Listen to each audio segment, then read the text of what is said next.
बिस्मिल्लाहिर्रहमानिर्रहीम। अस्सलामुअलैकुम मोहतरम नाजरीनो सामीन, आप सुन रहे हैं देवता। तो आइए बढ़ते हैं कहानी की जानिब। क्या तुम हमारे दुश्मनों के दिमागों में जा रही हो? अभी तक मौका नहीं मिला है। वो जासूस तुम्हारे करीब आने वाले हैं, फिर तुम्हारे जरिए मैं उन्हें काबू करूंगी। वो कौन लोग हैं? नाम और हुलिया बता सकती हो? सिर्फ एक देश पांडे को पहचाना गया है। हमारे मोसाद के जासूस ने मुझे बताया है, देश पांडे ट्रेनिंग सेंटर में एक नौजवान लड़की और लड़के को अपनी कार में बिठाकर तुम्हारे इलाके में आया था। तुम्हारी कोठी से जरा फासले पर अपनी गाड़ी रोकी थी और कोठी की तरफ देखते हुए उस नौजवान से कुछ कह रहा था। फिर वो वहां से ड्राइव करता हुआ अपने घर तक गया और कार से उतर गया। वो नौजवान उस लड़की के साथ कार में कहीं गया है। हमारा जासूस उसके ताकुब में है।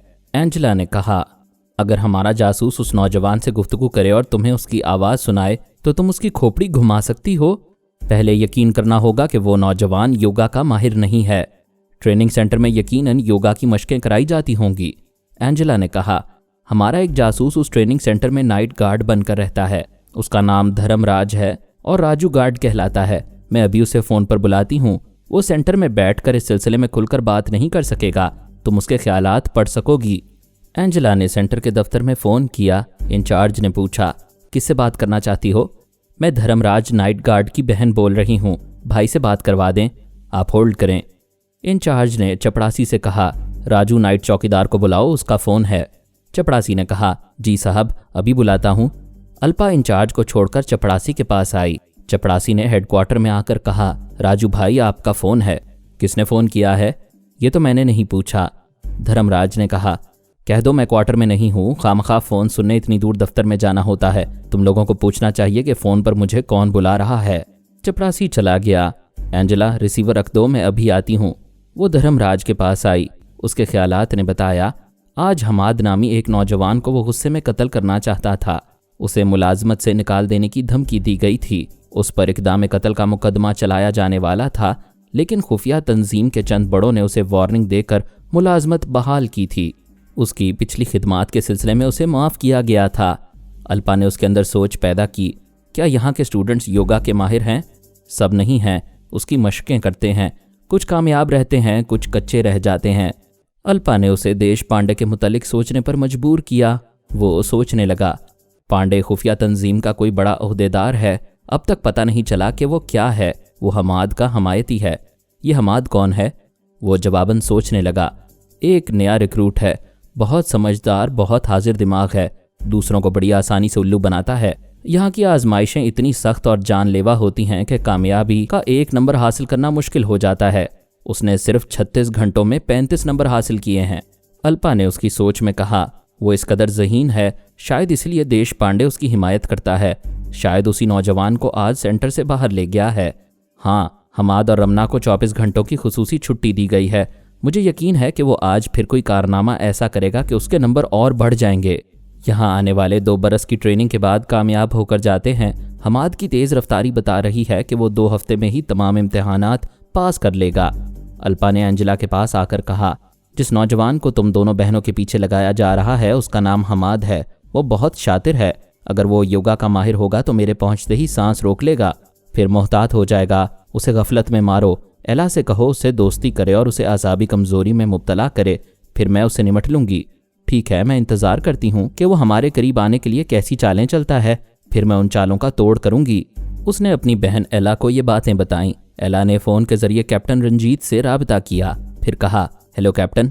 दूसरी तरफ से आवाज़ आई, कब तक मुझे गैरों की तरह कैप्टन कहती रहोगी? रंजीत कहकर मुखातिब किया करो डार्लिंग। अपना रंजीत। कैसे अपना कहूँ? हमारे दरमियान जालिम समाज है। वो हंसते हुए बोला, जालिम समाज तो फिल्मों में होता है। तुम कब तक टालती रहोगी?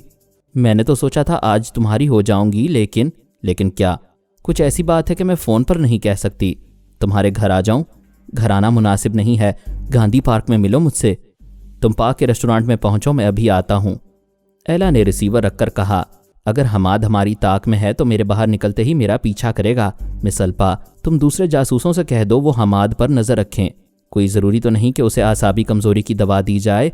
हमारे आदमी उसे ज़ख्मी करके तुम्हें उसके दिमाग में पहुंचा सकते हैं। अल्पा ने कहा, ऐसा हरगिज़ ना करना, वरना रॉ तंजीम को यकीन हो जाएगा कि मोसाद के यहूदी दोस्ती के पर्दे में दुश्मनी कर रहे हैं। ठीक है, मैं तुम्हारी हिदायत पर अमल करूंगी। मैंने दोनों बहनों के ख्यालात पढ़कर यह मालूम किया था कि उनके घर में और उनके बेडरूम में कोई ऐसी चीज़ नहीं है जिसके ज़रिए उन पर देश दुश्मनी का इल्ज़ाम आयद किया जा सके। उनका तरीक़ाकार ये था कि एंजेला अपने पति की ख़ास बातें रिकॉर्ड करती थी। एला भी कैप्टन रंजीत से बातें करते वक्त मिनी रिकॉर्डर अपने लिबास में छुपा कर रखती थी। फिर वो मिनी कैसेट मोसाद के एक जासूस के हवाले कर देती थी। पारस ऐसे ही वक्त उन्हें बेनकाब कर सकता था।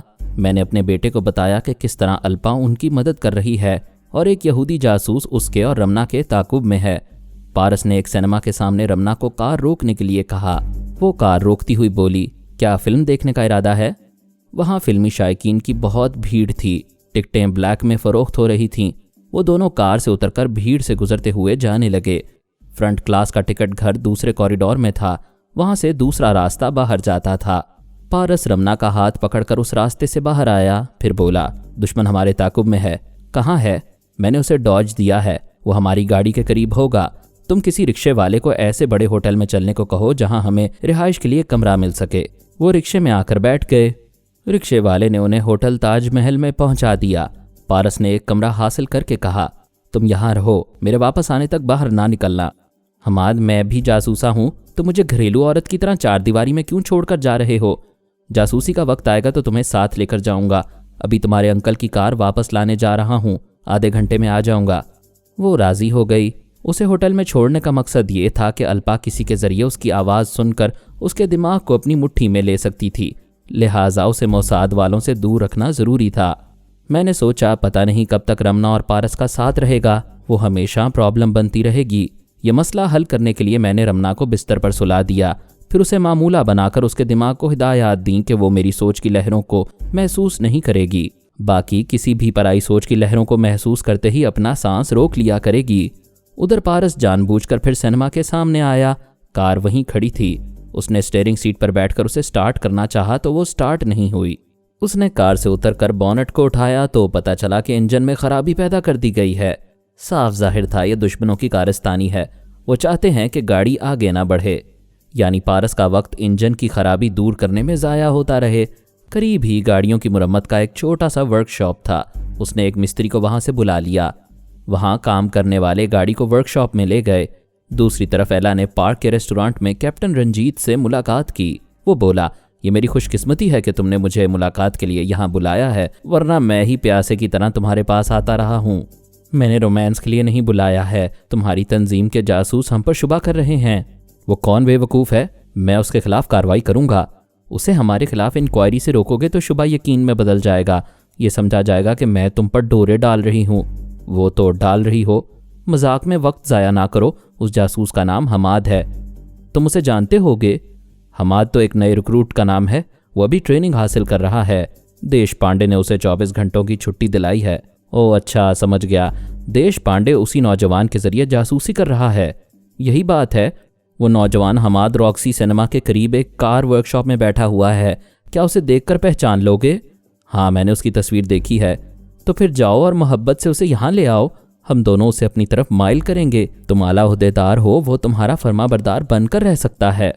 अगर वो देश पांडे से ज़्यादा मुतासिर होगा तो हमारी बातों में कभी नहीं आएगा। कोशिश करने में क्या हर्ज है? उसे यहाँ लेकर तो आओ, मैं यहीं इंतज़ार करूँगी। कैप्टन रंजीत ने उसके हाथ पर हाथ रखकर कहा, मैं तुम्हारी हर बात मानता हूँ। वादा करो, आज मेरे बंगले में रात गुजारोगी। अगर तुम दुश्मन जासूस से निजात दिलाओगे तो तुम्हारी दावत कबूल करूँगी। तो फिर समझो वो नौजवान जासूस हमारी ताबेदारी कबूल करेगा। मैं उसे नरक में पहुँचा दूँगा। वो उठकर चला गया। एला और अल्पा को यकीन था कि आसाबी कमज़ोरी की दवा हलक से उतरते ही हमाद उनका मामूल और ताबेदार बन जाएगा। एला ने वेटर को बुलाकर पूछा, अभी जो साहब मेरे साथ थे, तुमने उन्हें देखा था? जी, मैं रंजीत साहब को अच्छी तरह जानता हूँ। मैं गार्डन में टहलने जा रही हूँ। रंजीत साहब आएँ तो उन्हें यहाँ इंतज़ार करने को कह देना। जी, बहुत अच्छा। एला ने उसकी आवाज़ सुनने के लिए उसे बुलाकर बात की थी। अल्पा ने चंद सेकंड के लिए उसके दिमाग पर कब्जा जमाया। एला ने दवा की नन्ही सी शीशी वेटर के जेब में रख दी, फिर वहाँ से उठकर टहलने चली गई। कैप्टन रंजीत अपनी गाड़ी ड्राइव करता हुआ उस वर्कशॉप के पास आया। पारस वर्कशॉप के बाहर एक कुर्सी पर बैठा था। रंजीत ने गाड़ी रोककर आवाज़ दी, हेलो मिस्टर हमाद। पारस ने चौंक कर उसे देखा, फिर कुर्सी से उठा और करीब आकर बोला, आप कौन हैं? मुझे कैसे पहचानते हैं? उसने मुस्कुराते हुए अपना शनाख्ती कार्ड दिखाते हुए कहा, मैं तुम्हारा अफसर हूँ। नए रिक्रूट्स की फाइल में तुम्हारी तस्वीर देखी थी, लेकिन तुम यहाँ क्या कर रहे हो? पांडे साहब की गाड़ी खराब हो गई है, मुरम्मत करवा रहा हूँ। रंजीत ने मिस्त्री से पूछा, क्यों भाई, कितनी देर लगेगी? साहब, घंटे भर में ठीक होगी। कमॉन हमाद, जब तक हम कहीं से ठंडी बोतल पी कर आते हैं। पारस उसके साथ वाली सीट पर बैठ गया। रंजीत ने ड्राइव करते हुए कहा, मैं किसी जूनियर को लिफ्ट नहीं देता, लेकिन तुमने अमृतसर से यहाँ तक बड़े कारनामे अंजाम दिए हैं, इसलिए तुम्हारी कदर कर रहा हूँ। थैंक यू सर, यह आपका बड़कपन है। बड़कपन? रंजीत ने हंसते हुए पूछा, तुम हिंदुस्तानी अल्फाज सीख गए हो? नहीं, सीख रहा हूँ। ऐसे वक्त अल्पा अगर रंजीत के दिमाग में होती तो हमाद का लहजा और आवाज़ सुनकर चौंक जाती। पारस हमाद के रूप में रहकर अपने मखसूस लहजे में बोलता था और ये लहजा अल्पा खूब पहचानती थी। वो पारस को कभी भूल नहीं सकती थी।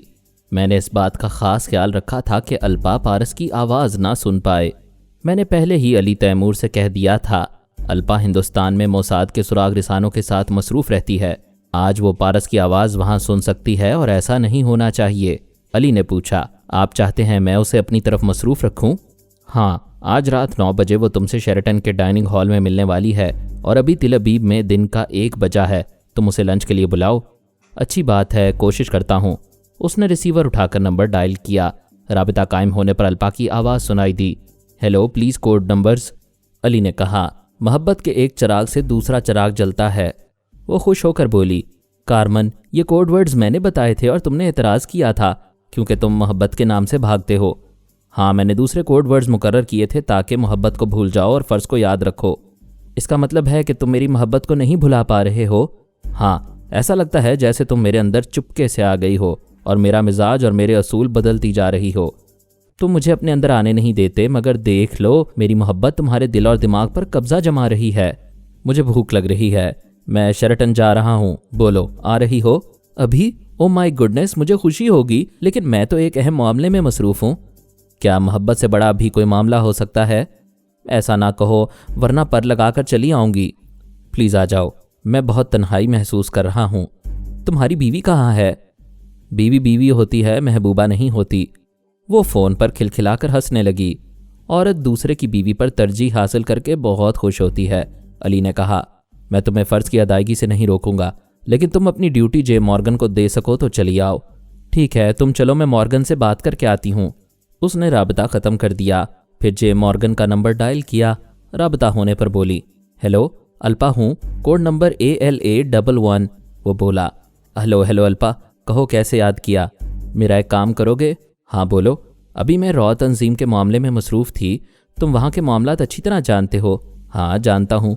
प्लीज़ 2-4 घंटों के लिए मेरी ड्यूटी संभाल लो, मैं दूसरी तरफ मसरूफ़ रहना चाहती हूँ। अच्छी बात है, वहाँ के मौजूदा हालात बताओ। अल्पा ने उसे देश पांडे और हमाद के मुतल्लिक बताया, फिर कहा, मैंने वेटर की जेब में दवा की शीशी रखवा दी है। तुम एला के पास रहकर मालूम कर लो कि वो कौन रंजीत है और कौन हमाद है। उसने जे मॉर्गन को एला के पास पहुंचाया। वो फूलों की क्यारी के पास टहल रही थी। उसने कहा, एला, मैं ज़रूरी काम से जा रही हूँ। हमारा दूसरा ख्याल ख्वानी करने वाला जे मॉर्गन यहाँ मौजूद है, उससे बातें करो, मैं फिर आऊँगी। उसने जे मॉर्गन को वेटर के पास भी पहुँचा दिया, फिर चली गई। मॉर्गन ने एला से पूछा, हमाद को जो दवा दी जाएगी उसकी तासीर क्या है? क्या वो कमज़ोरी के बाद इस रेस्टोरेंट से उठने के काबिल रहेगा? नहीं, मैं और रंजीत उसे सहारा देकर गाड़ी में ले जाएंगे। दवा बहुत तेज़ है, मैं चाहती हूँ फ़ौरन असर करे और तुम उसे अपना मामूल और हमारा ताबेदार बना दो। क्या रंजीत से अभी अहम मालूमात हासिल होंगी? वो मेरा आशिक किसी वक्त भी अहम बातें करना शुरू कर देता है। मैं अपने पर्स में मिनी रिकॉर्डर रखती हूँ और उसकी बातें रिकॉर्ड करती रहती हूँ। वैसे अल्पा ख्याल ख्वानी के ज़रिए बहुत कुछ मालूम कर लेती है, लेकिन उसकी आवाज़ का कैसेट रखना भी ज़रूरी है ताकि उसे कभी ब्लैकमेल करने के लिए उसकी आवाज़ का रिकॉर्डर हमारे पास मौजूद रहे। वो तुम पर दीवाना वार मरता है, फिर भी तुम्हें उस पर भरोसा नहीं। वो भंवरा है, एक फूल से दूसरे फूल पर मंडलाता है। जिस दिन मुझे हासिल कर लेगा उसकी दीवानगी ख़त्म हो जाएगी। आइंदा कभी मुझसे दिल भर जाएगा तो मुझसे पीछा छुड़ाने के लिए गैर मुल्की जासूसा होने का इल्ज़ाम लगा सकता है, मुझे इस मुल्क से जाने पर मजबूर कर सकता है। वो रेस्टोरेंट में आकर बैठ गई। उसी वक्त कैप्टन रंजीत पारस के साथ आया। उसने कहा, एला, इस जवान से मिलो, यह हमारे ट्रेनिंग सेंटर का बहुत ही काबिल स्टूडेंट है। नाम है हमाद, और हमाद ये है मिस एला, मेरी फ्रेंड। एला ने मुस्कुराकर बड़ी गर्मजोशी से मुसाफहा किया, फिर कहा, मिस्टर हमाद तशरीफ रखें, क्या पीना पसंद करेंगे? पारस ने कहा, अपने ऑफिसर के सामने पीने वाली गर्म फरमाइश नहीं कर सकता, ठंडा ही चलेगा। एला ने कहा, गर्म फरमाइश? वाह, बात कहने का क्या खूबसूरत अंदाज है। रंजीत ने कहा, यहाँ मैं अफसर नहीं हूँ, हम तीनों दोस्त हैं, आज रात मैं तुम्हें स्कॉच पिलाऊंगा। वो बोली, फिलहाल ऑरेंज जूस पर गुजारा किया जाए। उसने उसी वेटर को बुलाकर जूस के लिए ऑर्डर दिया। जे मॉर्गन उस वेटर के पास चला गया। वो जूस तैयार कराने लगा। जब वो तैयार हो गया तो एक ट्रे पर 3 जूस भरे ग्लास में रखकर जाना चाहता था। मॉर्गन उसे एक खाली कैबिन में ले आया। वहां उसने जेब से शीशी निकालकर एक ग्लास में उसकी दवा डाली, शीशी को बंद करके जेब में रखा, फिर कैबिन से निकलकर एला की मेज पर आया। जे मॉर्गन ने जरा रसान जूस का ग्लास पारस के सामने रखवाया। बाकी 2 ग्लासों को एला और रंजीत ने उठा लिया। फिर मॉर्गन ने एला से कहा, मैंने दवा आलूद ग्लास हमाद के सामने रखवा दिया है। एला ने मुस्कुराते हुए अपने ग्लास से एक घूंट पिया, फिर हमाद से कहा, यहाँ का ऑरेंज जूस बहुत मज़ेदार होता है, बहुत मशहूर है, इसे पीकर तो देखो। पारस ने उसे उठाकर एक घूंट पिया, फिर सोचा। एला ने पूछा, क्या हुआ, अच्छा नहीं लगा? पारस ने फिर एक घूंट पिया, फिर कहा, वाकई मज़ेदार है। वो दोनों खुश हो गए। रंजीत ने कहा, एक ही सांस में पूरा ग्लास पिया जाए तो और मज़ा देता है, ये देखो। उसने ग्लास को मुंह से लगा लिया, फिर घटाघट पीने लगा। आखिरी घूंट पीने के बाद उसने ग्लास को मुंह से अलग करते हुए गहरी सांसें लेते हुए कहा, ऐसे। पारस ने भी ग्लास को मुंह से लगाया। एला का दिल जोर जोर से धड़कने लगा। वो भी घटाघट पी रहा था, सांस रोक कर पी रहा था। भला एक ग्लास खत्म करने में वक्त ही कितना लगता है। एला और रंजीत को यूं लग रहा था जैसे वक्त ठहर गया हो और ग्लास लंबा हो गया हो, खत्म होने ही नहीं आ रहा था। दोनों एक दूसरे को चोर नजरों से देख रहे थे। आखिरकार ग्लास खत्म हो गया। पारस ने खाली ग्लास मेज पर रख दिया, टिश्यू पेपर से मुंह पोंछते हुए कहा, वंडरफुल, भाई मजा आ गया। वो मारिया का डसा हुआ था, उस पर जहर असर नहीं करता था। फिर भला असाबी कमजोरी की दवा क्या असर करती? मॉर्गन ने सोच के जरिए पूछा, एला तुम सही दवा लेकर आई थी? ये दवा मुझे मोसाद के एक जासूस ने दी थी। उसका दावा था कि उसने कामयाबी से इसे एक दुश्मन पर पहले ही आजमाया है, तो फिर इस पर असर क्यों नहीं हो रहा है? यही तो हैरानी है, कमबख्त तो बिल्कुल ही नॉर्मल है। मॉर्गन ने कहा, मैं अभी इस दवा को आजमाता हूँ। वो फिर वेटर के पास गया। वो दूसरी मेज के लिए मैंगो जूस ले जा रहा था। उसने जूस के एक ग्लास में उसे दवा मिलाने पर मजबूर कर दिया। थोड़ी देर बाद नतीजा जाहिर हो गया। जिस शख्स ने वो जूस पिया था उसके हाथ से ग्लास छूट गया था और वो कमजोरी के बायस मेज पर झुक गया था। मॉर्गन ने कहा, एला, इस शख्स के हलक से वही दवा उतरी थी, उसका फौरी असर जाहिर हो रहा है। आखिर ये नौजवान है क्या चीज? वो बोली, मॉर्गन, बुरा ना मानना, तुमसे कोई गलती हुई है, प्लीज एक बार फिर इसे जूस पिलाया जाए और तुम तवज्जो से वो दवा हल करवाओ। मैंगो जूस पीने वाले रेस्टोरेंट के मालिक से पूछ रहे थे, ये जूस में तुमने क्या मिलाया है? मालिक ने कहा, हमने कुछ नहीं मिलाया। आपका साथी किसी अंदरूनी मर्ज का शिकार है, वो मर्ज यहाँ जाहिर हो रहा है। उसने मैंगो का दूसरा ग्लास खुद पीकर दिखाया। वो लोग कायल हो गए और अपने बीमार साथी को सहारा देकर ले गए। एला ने कहा, ये लोग गलत इल्ज़ाम दे रहे थे, यहाँ का मैंगो जूस तो पूरे शहर में मशहूर है। हमाद, क्या ख्याल है, एक एक ग्लास और हो जाए? पारस ने कहा, तुम जहर भी पिलाओगी तो मैं इनकार नहीं करूँगा। एला ने 3 ग्लास मैंगो जूस का ऑर्डर दे दिया। इस बार जे मॉर्गन ने पूरी तवज्जो से वेटर को मामूल बनाया। उसके हाथ से शीशी खोलकर एक ग्लास में दवा मिलवाई। फिर जब वेटर ने वो ग्लास पारस के सामने रखा तब उसने मुतमईन होकर एला से कहा, मैंने पहले भी कोई गलती नहीं की थी, अब भी नहीं की। वो ग्लास हमाद के सामने है। इस बार वो ठहर ठहर कर पीने लगे और कनखियों से पारस को देखने लगे। वो भी मज़े ले लेकर पी रहा था और जूस की तारीफ करता जा रहा था, हत्ता कि ग्लास खाली हो गया। एला शदीद हैरानी से आंखें फाड़ फाड़ कर उसे देख रही थी और सोच के जरिए कह रही थी, बाय गॉड, ये इंसान नहीं जिन है। मॉर्गन ने कहा, इस नौजवान का आसाबी निज़ाम गैर मामूली है। मैं किसी डॉक्टर से इस सिलसिले में मालूम करूंगा। मालूम करके भी इसका कुछ नहीं बिगाड़ सकोगे। अब एक ही रास्ता है, मैं इसे रंजीत के बंगले में ले जा रही हूँ। वहाँ 4 दीवारी के अंदर इसे जख्मी किया जाएगा, फिर तुम्हारे लिए रास्ता साफ हो जाएगा। फिर वो रंजीत से बोली, यहाँ कुछ गर्मी सी लग रही है, क्या ख्याल है तुम्हारे एयर कंडीशन बंगले में चलें? ये तो मेरी खुशकिस्मती है। हम रास्ते में हमाद को कार वर्कशॉप में ड्रॉप करेंगे, फिर वहाँ से। वो बोली, हमाद को ड्रॉप नहीं करेंगे, मैं कुछ ज़रूरी बातें हमाद से करूंगी, क्या तुम्हें एतराज़ है? वो हिचकिचाते हुए बोला, नहीं बिल्कुल नहीं, चलो। उसने बिल अदा किया। फिर वो तीनों गाड़ी में आकर बैठ गए।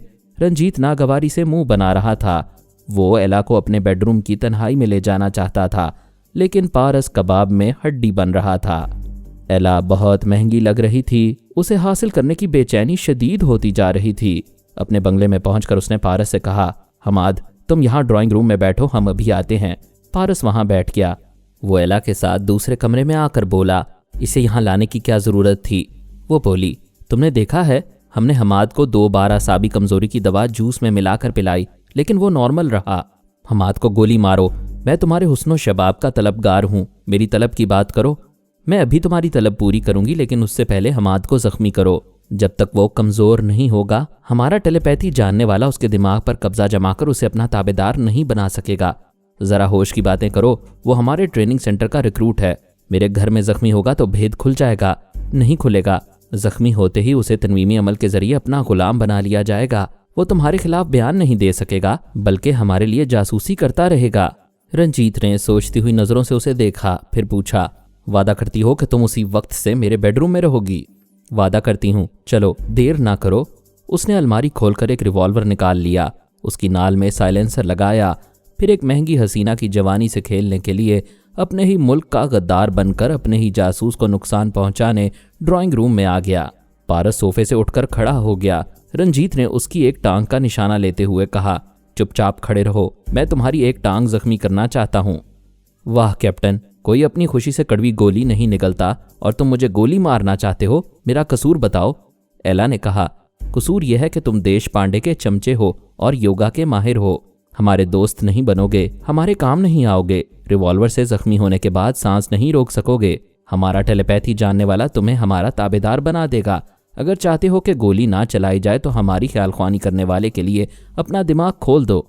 पारस ने कहा, मैं तुमसे पूछता हूँ कैप्टन रंजीत, ये गद्दारी का सिलसिला कब से चल रहा है? क्या एला की तरह इसकी बहन एंजेला भी मोसाद से ताल्लुक़ रखती है?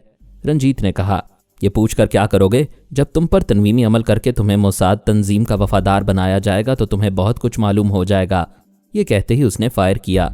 पारस की नज़र उसके रिवॉल्वर पर थी। रिवॉल्वर की हल्की सी जुम्बिश पर ही वो उछलकर एक जगह से दूसरी जगह चला गया था। मेरे दोनों बेटों को ऐसे वक्त बचाव के तरीके आते थे। इसके बावजूद मैंने रंजीत का निशाना खता कराया था। पारस की जेब में मिनी रिकॉर्डर था जिसमें एला और रंजीत की बातें रिकॉर्ड हो रही थीं। दूसरा रिकॉर्डर एला के पर्स में था। पारस ऐसी बातें छेड़ रहा था जिनके जवाब में रंजीत और एला का एतराफ़े जुर्म होता जा रहा था। उसने कहा, रंजीत तुमने एक फायर किया, मैं बच गया। दूसरा करोगे तब भी बचने की कोशिश करूंगा, चाहे इस कोशिश में मेरी जान चली जाए, लेकिन मैं जख्मी होकर अपना दिल और दिमाग यहूदियों के हवाले नहीं करूंगा। तुम इस हसीना के साथ रात गुजारने के लिए अपने मुल्क से और रॉ तंजीम से गद्दारी कर रहे हो। आज मैं तुम्हें ज़रूर बेनकाब करूंगा। एला ने गुस्से से कहा, रंजीत इसकी बातें क्या सुन रहे हो? गोली चलाओ। फिर गोली चली और निशाना बहक गया। पारस ने उछलकर एक फ्लाइंग किक उसके सीने पर मारी। वो दीवार से जा टकराया।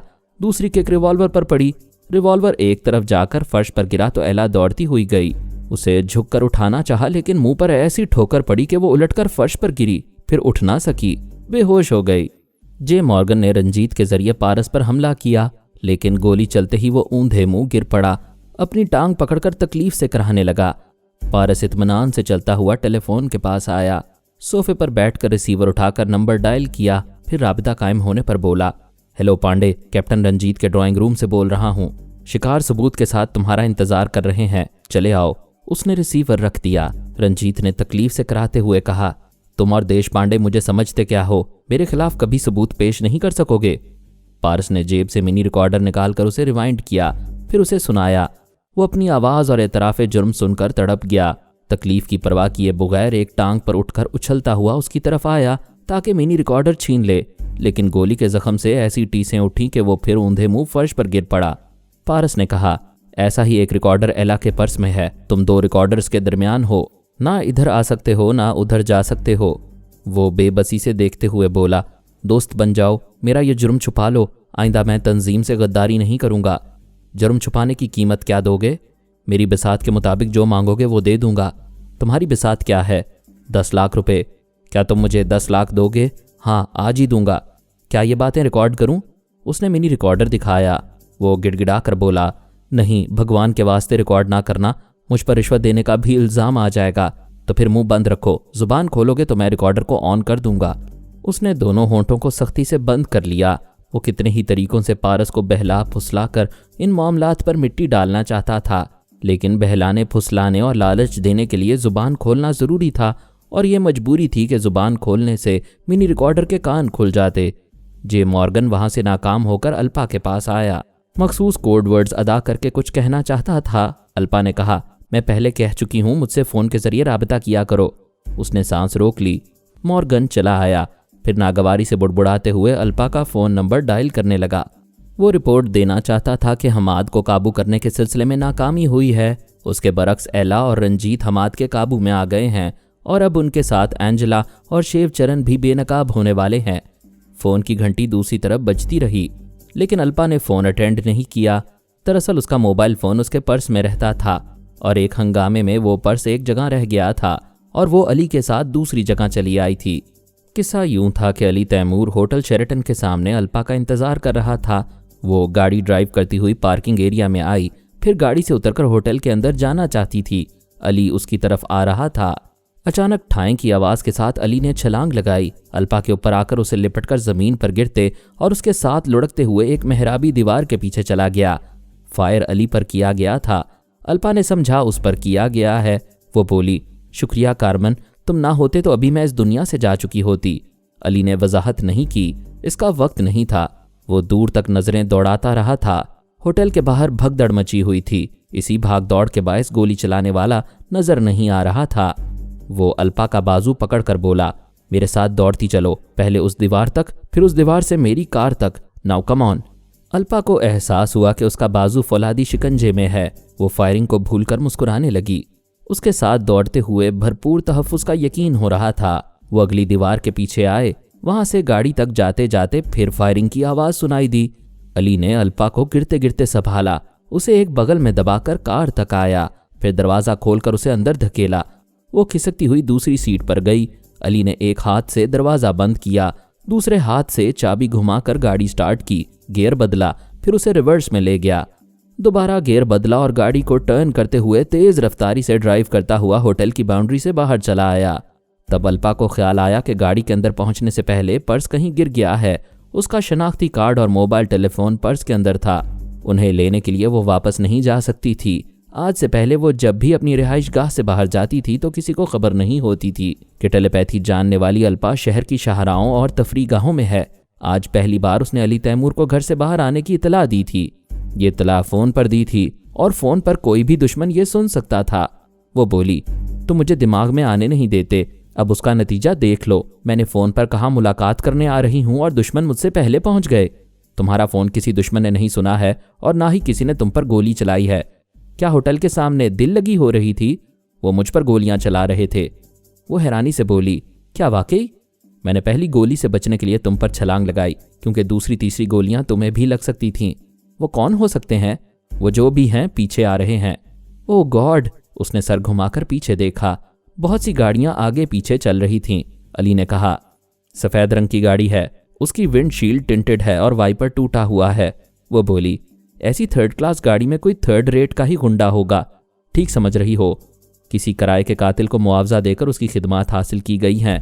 अरे वो कार तो दूसरे रास्ते पर मुड़ गई है। तुम्हारा अंदाज़ा गलत था, दुरुस्त था। ताकुब करने वालों का तरीकाकार ये भी होता है कि एक कार वाले की जगह दूसरी गाड़ी वाला आ जाता है।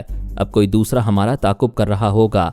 ये कुछ देर बाद मालूम होगा कि ताकुब करने वाली गाड़ी कौन सी है। मैं देखती रहूंगी, मुसलसल पीछे आने वाली गाड़ी को पहचान लूंगी। यहाँ करीब ही 4 स्टार होटल है, हम वहाँ रुकेंगे और फौरन एक कमरा हासिल करेंगे। इस तरह होटल की 4 दीवारी में उसे खुलकर सामने आना होगा। वो तेजी से ड्राइव करता हुआ 4 स्टार होटल के इहाते में दाखिल हुआ, फिर उसे पोर्च में रोक दिया।